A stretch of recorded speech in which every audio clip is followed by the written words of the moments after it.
Assalamualaikum warahmatullahi wabarakatuh. Halo anak-anak semua, apa kabar? Semoga kalian senantiasa dalam keadaan sehat walafiat. Amin ya rabbal alamin.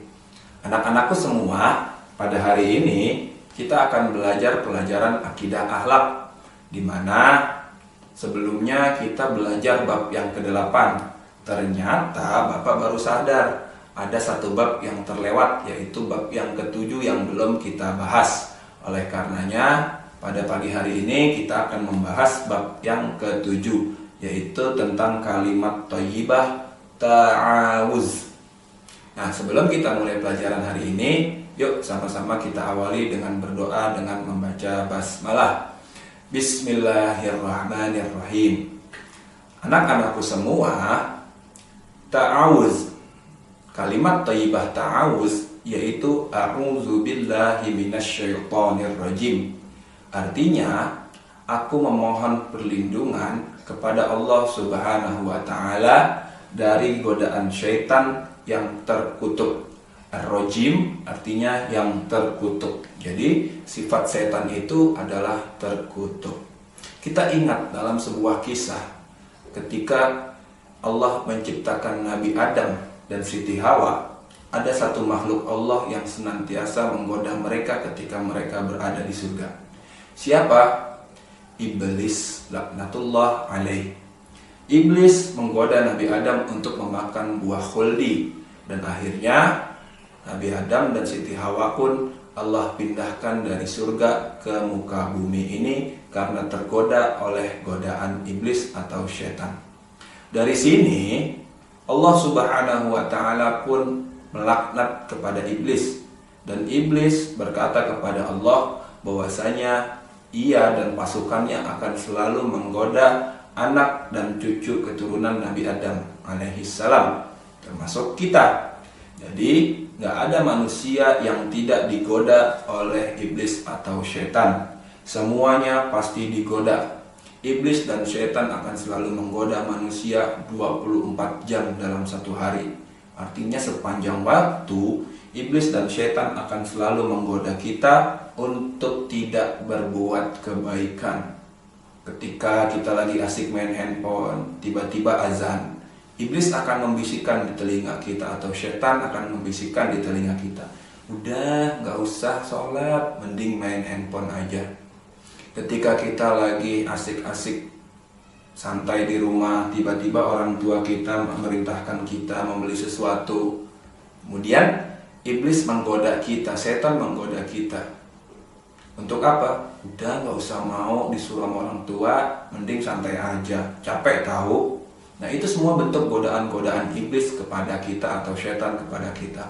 Makanya Allah Subhanahu wa taala mengajarkan kepada kita untuk selalu meminta perlindungan kepada Allah Subhanahu wa taala.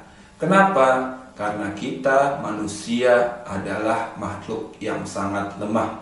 Di dalam Al-Qur'an Allah menjelaskan wa khuliqal insanu dha'ifa, dan kami menciptakan manusia dalam keadaan lemah, tak berdaya. Kita tak berdaya melawan godaan iblis. Yang membuat kita selamat dari godaan iblis adalah perlindungan dari Allah Subhanahu wa taala. Makanya kita harus selalu melakukan atau memohon perlindungan kepada Allah Subhanahu wa taala ketika kita setiap kali melakukan aktivitas, kecuali di tempat-tempat yang kotor seperti di kamar mandi, ya kita jangan baca karena ada lafaz Allahnya, jangan kita baca. Nah, tapi ketika kita pengen belajar, ketika kita pengen sholat, kita harus meminta perlindungan kepada Allah. Supaya apa? Supaya kita tidak digoda atau kita tahan terhadap godaan dari syaitan ataupun iblis. Di dalam Al-Quran, Allah Subhanahu wa ta'ala berfirman, a'udzubillahi minasyaitonirrajim, wa imma yanzaghannaka minasyaitonir nazghun fasta'iz billah, innahu sami'un alim.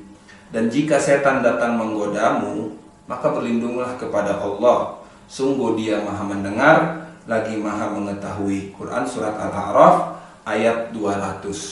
Di dalam Al-Quran ini, perintah meminta perlindungan kepada Allah jelas. Kenapa? Karena setan akan selalu menggoda kita, maka Allah memerintahkan kita minta tolong sama Allah. Supaya apa? Supaya kita kuat dari godaan syaitan yang terkutuk.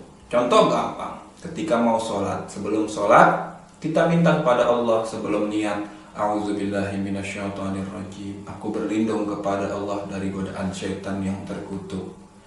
Apa maksudnya? Supaya ketika sholat kita bisa benar-benar khusyuk dan fokus kepada Allah Subhanahu wa ta'ala. Karena ketika kita mulai takbiratul ihram, Allahu Akbar, maka pada saat itu setan akan membisikkan segala sesuatu godaan kepada kita. Kita akan dibisikin sehingga pikiran kita nggak fokus. Lagi sholat kita mikirin makanan, lagi sholat kita mikirin handphone, lagi sholat kita lagi mikirin Mobile Legend milik kita, lagi sholat kita mikirin jemuran atau barang-barang kita yang lain-lainnya.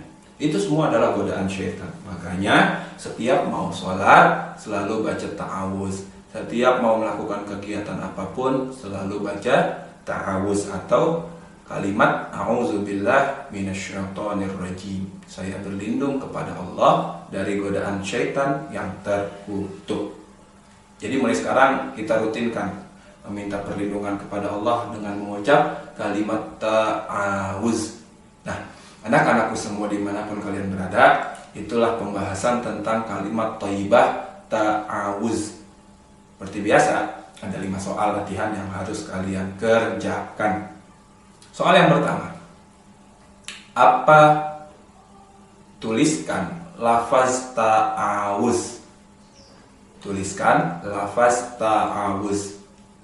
Nah, soal yang kedua, sebutkan atau tuliskan arti dari kalimat ta'awuz. Soal yang ketiga, di dalam kalimat ta'awuz kita meminta perlindungan kepada titik-titik dari titik-titik. Sudah? Soal yang keempat, tuliskan perintah Allah di dalam Al-Quran untuk senantiasa meminta perlindungan kepada Allah. Jadi di dalam Al-Quran Allah kan sudah perintahkan untuk senantiasa meminta perlindungan. Tuliskan ayat yang memerintahkan kita untuk meminta perlindungan kepada Allah. Sudah? Soal yang terakhir, yang kelima. Apa ya? Nah, soal yang kelima, berapa iblis akan menggoda, iblis atau setan. Nah, soal yang kelima, iblis atau setan akan selalu mengganggu manusia selama titik-titik. Sudah? Jadi sampai kapan iblis akan mengganggu manusia? Nah, itu 5 soal yang harus kalian kerjakan. Oke, itu aja latihannya. Ingat, stay safe and keep healthy. Sebentar lagi pengen UTS. Selalu jaga kesehatan. Ulang-ulangi materi pelajaran yang sudah dipelajari sebelum-sebelumnya. Ingat, selalu fokus, dan fokus. Latihannya jangan lupa dikerjakan. Kurang lebihnya Bapak mohon maaf. Wassalamualaikum warahmatullahi wabarakatuh.